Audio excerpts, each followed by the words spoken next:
Week 20 in the Switch 2 hacking news update. Man, I really gotta say, I love all the support and just joking, I'll cut straight to the case. This week's big headline was purported hack of Nintendo by the Crimson Collective group. In mid-October, the Crimson Collective, fresh off breaching Red Hat, claimed it had infiltrated Nintendo systems and even posted a screenshot of alleged Nintendo data.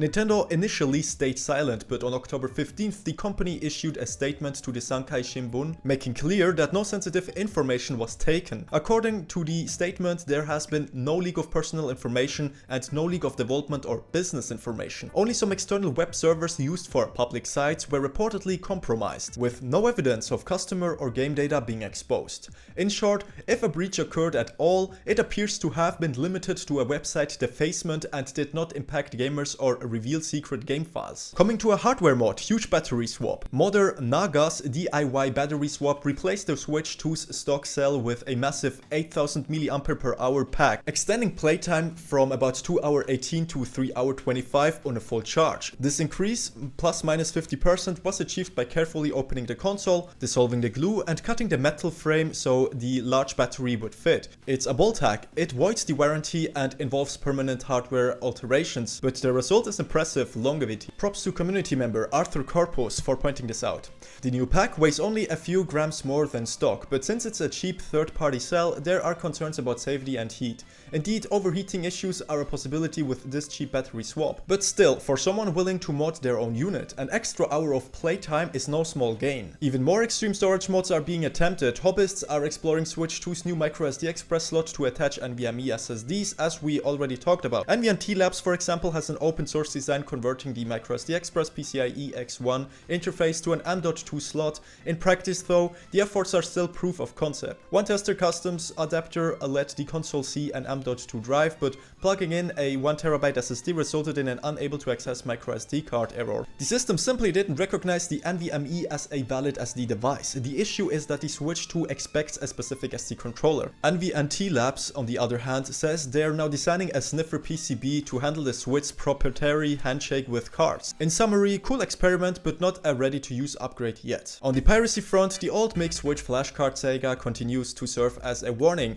As previously reported, Nintendo has been banning Switch 2 consoles caught using the Mig Switch cartridge. Affected consoles show a message that online servers are restricted, even though their accounts are otherwise intact. In short, using a Mig card on Switch 2 is very risky and can lock you out of Nintendo servers. No other homebrew flashcard is known to work reliably on Switch 2 at this point. Software hacking progress remains slow and mostly private. The most notable development from August was an Atmosphere developer finding a browser-based WebKit exploit that allows arbitrary read-write in userland. This gives hackers a foothold in the Switch 2's web browser, but not full system/kernel control.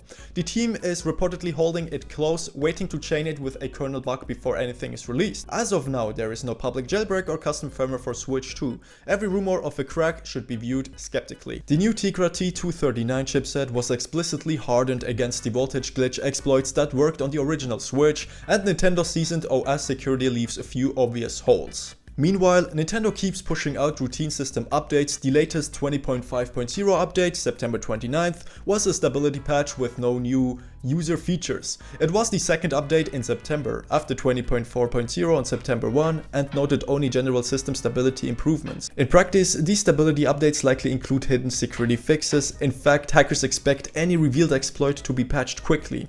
Similar WebKit bugs on other consoles are typically closed in firmware updates. The current consensus advice: stay on the lowest firmware you can and block Nintendo servers if you value future exploits. Custom DNS tools like 90DNS can prevent automatic updates. Only when an exploit chain is ready will consoles safely update. Until then, updates are best avoided. So far, as of late October 2025, the Switch 2 scene has no major breakthroughs to announce. No public homebrew loader, no custom firmware, and no chip hacks are circulating. Progress continues quietly. Talented hackers are scouring the code for vulnerabilities, and hardware modders are pushing boundaries with battery and storage experiments. Nintendo's HackerOne bounty program is likely shipponing off many findings. Paid researchers typically report privately and patches arrives without fanfare. From a security standpoint, Nintendo seems to be holding the line, player data and game assets remain safe, but for homebrew fans, this means patience is key. In summary, take all rumors with a grain of salt, trust only credible sources or well-known developers for confirmed info. If you're waiting for a jailbreak, keep your expectations grounded. Experts openly say it might be months or more before Switch 2 is truly cracked. In the meantime, the community continues experimenting and documenting things like this on sites like Switch to Brew, so the groundwork is laid. I'll keep tracking every development and bring you weekly news. Stay tuned, stay safe and happy gaming. Don't forget to smile. My name is Yu. I hope I'll see you in the next video. Peace.